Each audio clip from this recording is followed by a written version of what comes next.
Today we're going to show you how to set up and use the Sterling Eccles Moonstone. This is a 2008 model.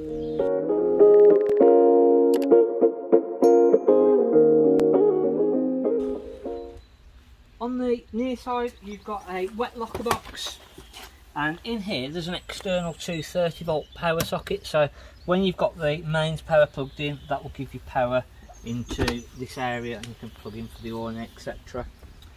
We've got room in the front locker for 2 gas bottles. Now you must make sure that when in use these are secured in. At the moment, because we're just running a test, we've not secured that in, so just make sure that you secure that into place. We've got it set up for propane, so this is a screw-in thread, and when you screw this in it's the opposite way to normal. So normally you go righty-tighty, lefty-loosey. On this one you go lefty-loosey and that actually tightens it up, and it's just literally just hand tight, then just nip it up. You don't need any spanner, and then just turn the gas bottle on and that will put the gas through into the Caravan. So we're set up on 2 7-pin connectors, so just make sure your vehicle is set up for 7-pin electrics. It's the Alco AKS, and again there's videos on our YouTube channel how to hitch up that you'll be able to find. On the off side we've got our water connection, so our water pump, we drop one end into our Acroll and then the other end just plugs straight in. When we get the top connection, when we pull the lid down, that just locks that into place and holds the water pump in. There's a cover for the flue for the water heater, so you must remove this when you're not using the water heater, but again when you're finished just make sure a good click on and that will lock on. If you put your thumb in the middle and pull up at the bottom, and that will remove. Battery and 230 volt box, so room for roughly 110 amp leisure battery, and then our mains electric just plugs in as so. We have also got the switch in there for the motor mover. Again when you come to pick that up we'll show you how that works. Moving towards the rear, at the back of the wheels we've got our 2 wastewater outlets, so all of our wastewater from our sinks and our shower, they're going to come out of here. Our cassette toilet, we've got the flush for our cassette toilet, so we'll fill this up with a little watering can or a little bottle, and that will just fill our cassette flush water up. And then in the bottom is our actual cassette, and again on our YouTube channel there is a video how to actually use and empty the cassette.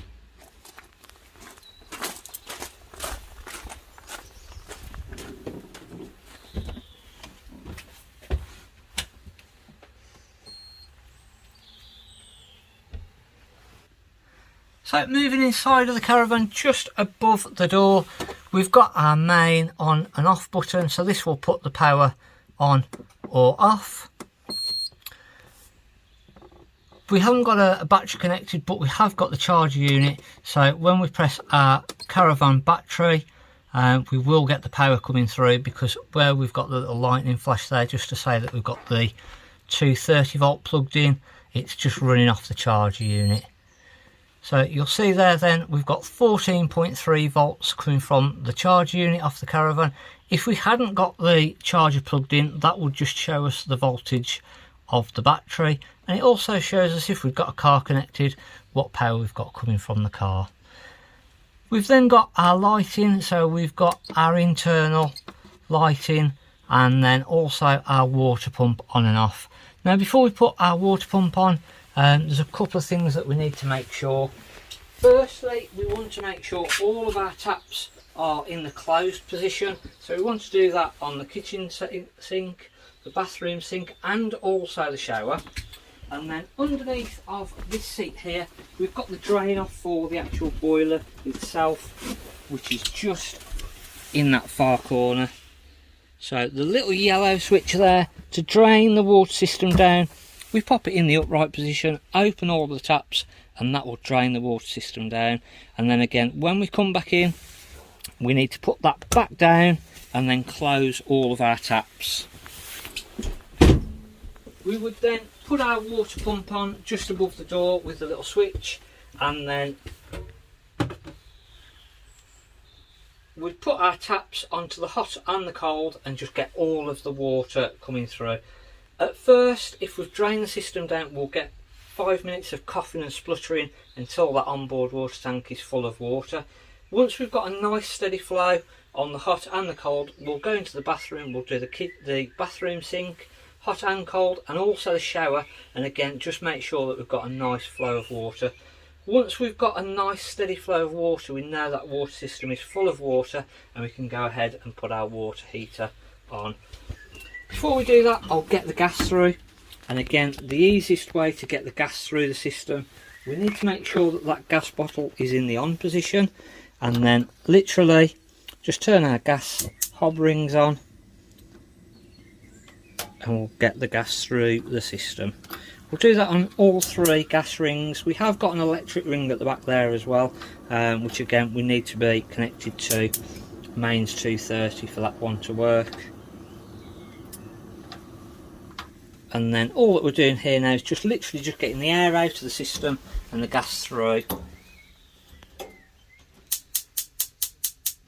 Seal one, sorry, just do the grill.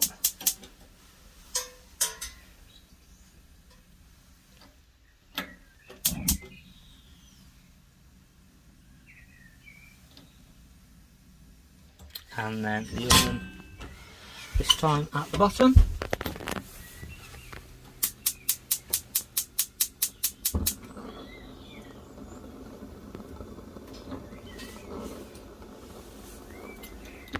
The reason for getting all of the gas through on our hob rings, our grill and our oven, when we come to light up our fridge, our heating or our hot water system on the gas, it's all going to light up just a little bit quicker.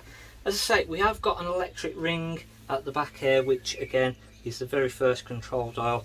Always just make sure that this is in the off position. That ring has fully cooled down, and again if we've used the gas rings, just make sure this is all fully cooled down before we put our lid down. We've also got the microwave, quite an easy one this one. We just literally put our timer on and then we've got our different settings.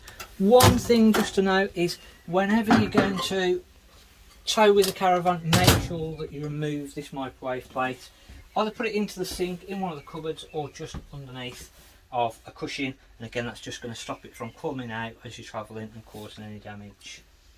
Then got our fridge, so little button at the bottom that turns our fridge on.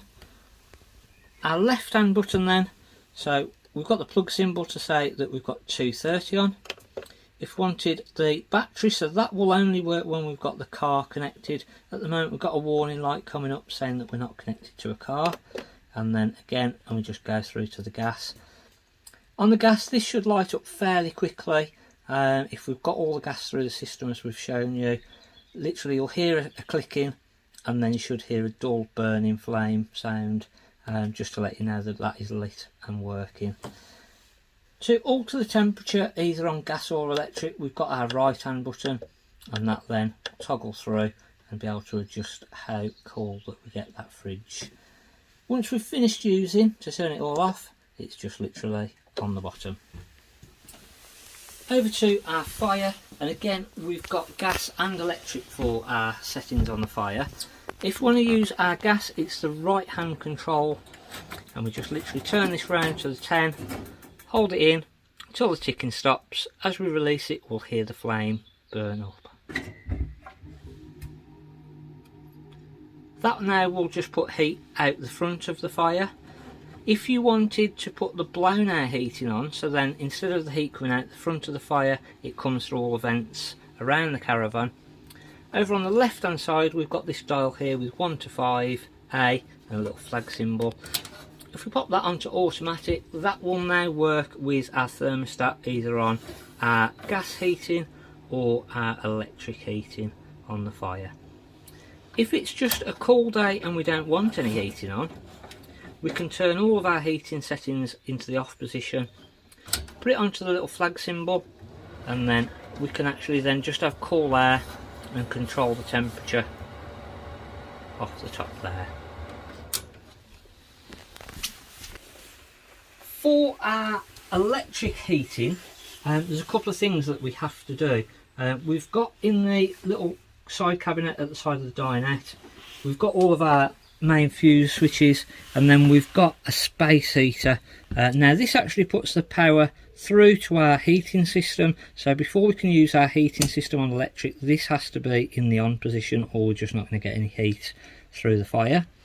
We've also got our water heater setting, so if we want our water heater on, once we've bled all the water through all of the taps as we've shown you, you can then go ahead and put your water heater on electric also, and it is literally just that switch on and off for the water heater on electric, but make sure that this doesn't get put on until you've got all of that water through the system.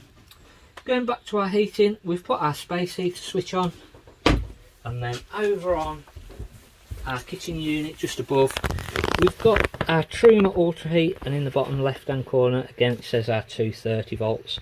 Now we've got three settings, we've got 2500 and 1000, so we can set which power setting that we want, and again depending on what site that we go on to, or whether we just want it ticking over on a lower setting overnight, we can set our power setting.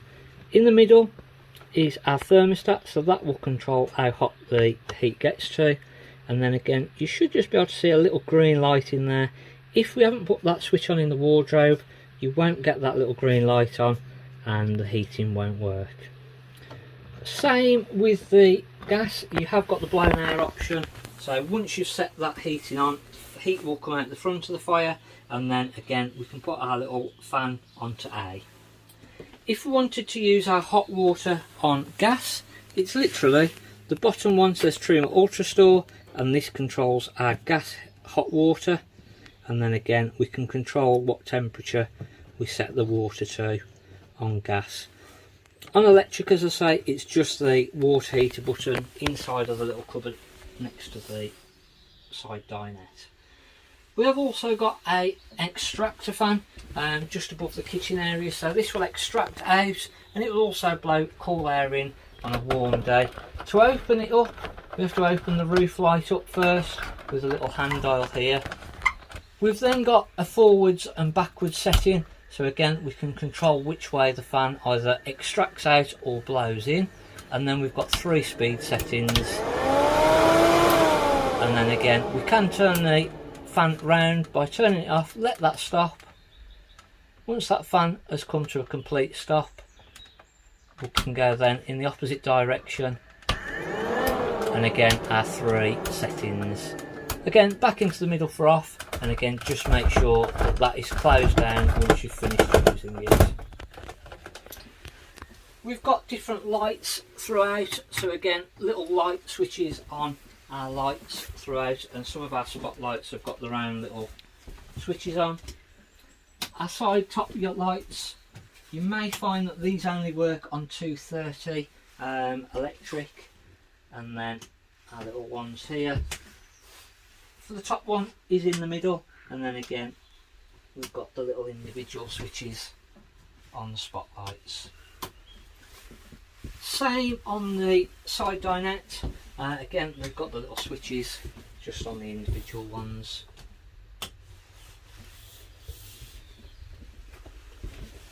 Moving to the rear into the bathroom, our bathroom light switch is just straight in front by the sink, and then our cassette toilet, blue button on the top, that does our flush water, so puts all the flush water through to the toilet, and then a little grey handle that just opens the cassette and lets everything through, and then to close it just back towards the front of the Caravan. Hopefully we've run you through and got you used to how everything works in the Stern & Eccles Moonstone. If there is anything you need any help with, again just give us a call and we can run through on the phone with you. Thanks, I'm Mark at the Caravan Place.